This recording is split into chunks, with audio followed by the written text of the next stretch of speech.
What's up, closing entrepreneurs? Tryson Jones coming at you again with another Top 5 Friday. So today I want to talk to you about the top 5 reasons that you're likely to fail in business. The top 5 reasons that the statistic is said 98% of businesses will fail within their first year. So I have identified some of the main reasons that people fail when they're going into business.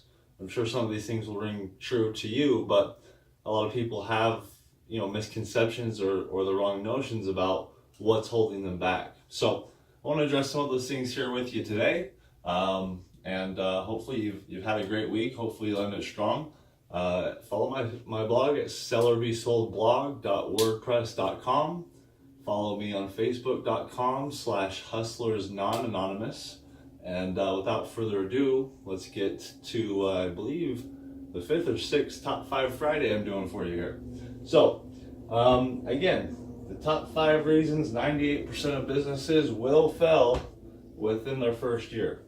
Number one is, and all of these reasons are going to be a lack of these things, okay? So number one is lack of information or lack of knowledge. Bottom line is, if you want to be in business, you're serving customers, you're serving clientele, but you don't know what the heck you're doing, or you don't even know how to talk to them like you know what you're doing, then obviously you're not going to get any business, and if you do, you're not going to get the job done properly, and again, that business is not going to succeed or be sustainable. Pretty simple. You got to know what you're doing to do it. Number two, lack of experience or know-how. So people say knowledge is power. I always contradict that, especially when I'm talking with clients. Application or implementation of knowledge is power. So the second biggest roadblock, the second biggest reason I think people fail 98% of the time is they just don't have the experience to go out and execute what they know, what they have the information to do. But again, information and application are two completely different things. And once you start applying things, that's when the real tests come up.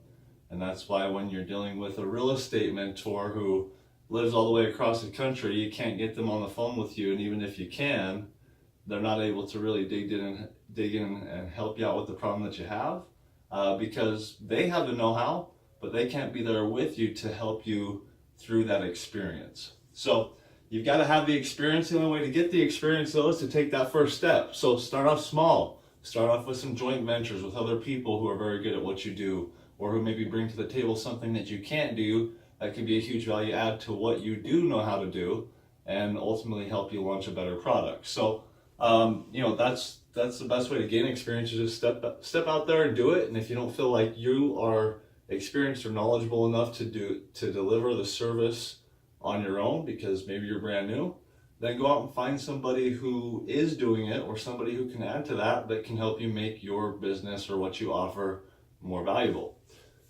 Number 3 is, a lack of cash flow or revenue. When I say this, I don't mean startup money, startup funding. Most people have the misconception that you need money to start a business. Now, does it help? Obviously. But do you need it to get started in today's day and age especially? No! You've got free resources, free platforms. What I'm using, blogs, Facebook, all these social media platforms to get exposure so that you can start to build a brand, build a following, build some customers, and build a base of people who you can start to make some money off of. You take that cash flow, you reinvest it. I would say that most of the most successful entrepreneurs that I have studied up on, they didn't start out with a bunch of startup money, or an angel investor, or whatever you want to call it, a venture capitalist. They started out from the bottom. They started out knocking doors. They started out grinding. They started out with absolutely nothing. So I guess if you want to make it up there, then you got to start out way down here. So no, you don't need a bunch of money to start a business. Do you need cash flow for your business to continue to operate? Absolutely. Pretty simple. Number 4, follow through or your grind. Rise and grind, baby. it's amazing the lack of follow through that I see in people. You know, talk to a lot of people about a lot of different ideas, and they say they want to do this, they want to do that, they want to do this, they want to do that, and I've been guilty of this myself. But at the end of the day, they don't follow through with any of it. Now, bottom line, folks, is if you want to be successful, you got to do the work.